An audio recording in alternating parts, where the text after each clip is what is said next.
2:30-3 वाजता रिझल्ट लागला आणि सगळ्यात आनंदाची गोष्ट म्हणजे त्याच माझ्या मित्राचा निशांत देशमुखचा 2:30 वाजता फोन आला आणि त्यावेळी मी बकरी कातरत होतो आमच्या चुलत्यांची बकरी कातरायला चालू होती आणि मी खानातच होतो आणि मग त्यावेळी माझ्या मित्रांनी सांगितले अरे भाई 551 रँक आला तुझा रिझल्ट लागणार होता याची कल्पना होती पण मग 21 ला लागतोय का 22 ला लागतोय याबद्दल काय माहित नव्हतं पण मग लागून गेला इव्हेंच्युअली पण मग तेच होते की यार की इथं असताना बकऱ्यांच्या सोबतच असताना रिझल्ट लागला हे खूप भारी मला खूप छान जाताना राधिका भिडच्या समोरून मला फोन चोरीला गेला हाताने काढून घेऊन गेले ऍक्च्युली आता ही गोष्ट म्हणजे मी घरी आज आई-वडिलांना आणि दादाला सांगितलेलं नाहीये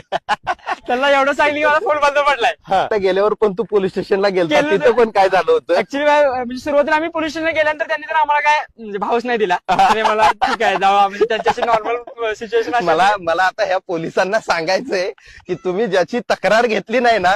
तो आता IPS अधिकारी झालाय लक्षात ठेवा सो तो नेहमी मला म्हणायचा की भाई काय नाही रे तू जसा आता आहे जसा नॅचरल जरी UPSC मध्ये राहिलास भाई त्यांना तुझ्यासारखी टॅलेंटेड मुलं पाहिजेत यार जे की खूप lower rungs of the society मधून आलेत त्यांनी खूप स्ट्रगल केलाय म्हणजे नॅचरल आहे की त्यांनी स्ट्रगल केलाय आणि माझ्या अंगावर पण आता काटे येऊ लागलेत